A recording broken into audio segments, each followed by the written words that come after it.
গুলজার সন্ধ্যা পর্যন্ত র্যাবকে, মোইনকে, অমুককে বারবার ফোন করেছে, হেল্প হেল্প হেল্প, সাহায্য চেয়েছে, কিন্তু কেউ এগিয়ে আসেনি।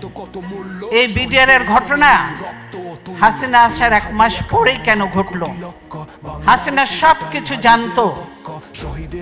4 জনে সেদিন ডিনারে কেন যায়নি? এটা চলে এসছে এর আগে। আমি ছিলাম, আমি গিয়েছি, হাসিনা ছিল, হাসিনাও গিয়েছে। এইবার কেন হাসিনা গেল না? তারপরের দিন কেন ঘটনা ঘটলো?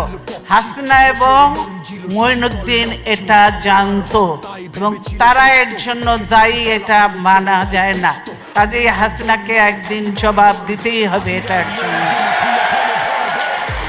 57 জন, হ্যাঁ আমি ক্ষতিগ্রস্ত হয়েছি, আমার ছেলেদের ইয়ে হয়েছে, তারপরেও আমি বলবো 57 জন ভালো ভালো অফিসার কিভাবে মারা হয়েছে তা চিন্তা করা যায় না।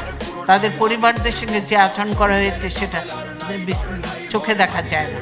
আমরা 57 জন অফিসারকে করে কাউকে পুড়িয়ে ফেলা হয়েছে, কাউকে গার্বেজের ভিতর দেওয়া হয়েছে, কাউকে, আর এর সঙ্গে জড়িত ছিল আরো, আপনারা জানেন যে একজন গিয়েছিল, সে র্যাবে আমরা নিয়েছিলাম, লোকটা খুব ভালো ছিল, শায়েক আব্দুর রহিম ছিলেন গুলজার, আপনারা জানেন গুলজার ধরেছিল ওই শায়েক আব্দুর রহমানকে। তার জন্য রাগ ছিল ওই মির্জা আজমের, তার বোনের জামাই ছিল। তার জন্য গুলজার সন্ধ্যা পর্যন্ত র্যাবকে, মোইনকে, অমুককে বারবার ফোন করেছে, হেল্প হেল্প হেল্প, সাহায্য চেয়েছে, কিন্তু কেউ এগিয়ে আসেনি। কি বলে, র্যাব আর্মি যে বসে আছে কিন্তু পারমিশন পাচ্ছে না, র্যাব ঢোকার পারমিশন পাচ্ছে না। পিলখানায় যদি তারা ঢুকতে পারতো, আমি মনে করি এরকম নয়, 2-1 জন মরতে পারতো, তো সব অফিসারকে আমরা বাঁচাতে পারতাম। দেশের এটা ছিল অ্যাসেট, আজকে দেশকে ধ্বংস করে দেওয়া হচ্ছে, আর্মিকে শেষ করে দেওয়া হয়েছে। এর জন্য অবশ্যই তারপরে তদন্ত কমিটি করে তদন্ত থেকেও বাদ দেওয়া হয়েছে। এমন সব লোকজন দিয়ে তদন্ত করতে যাকে দেয়া হয়েছিল সেটা তাকে করতে দেয়া হয়নি। তারপর সে তাকে বাদ দিয়ে আরেকজনকে দিচ্ছে, দলীয় লোককে দিয়ে ইয়ে করে কোনো রকম নাম কষতে লোক দেখাতে হবে, সেটা করেছে, কে করেছে, তাদের লোক। এইটা বুঝতে পারছেন। কাজে বিডিআর ঘটনার সঙ্গে হাসিনা এবং মঈনুদ্দিন সরাসরি জড়িত। তারা এদেরকে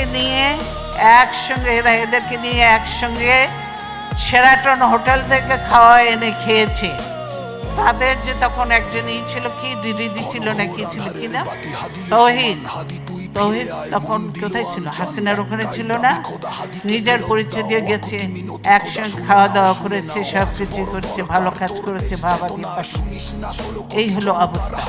কাজে শুধু এই ঘটনা নয়, হাসিনা অনেক কিছুর সঙ্গে জড়িত এবং বর্তমানে যে জঙ্গি তোলা হচ্ছে বিদেশিদেরকে ভয় দেখানোর জন্য, যে এই দেখো আমি ক্ষমতা থেকে গেলে এই দেশে জঙ্গিদের উত্থান হবে, এই দেশে এইভাবে মানুষ হতে হবে, হবে, সেই জন্য তারেক বলেছে, আমি আর বলবো না।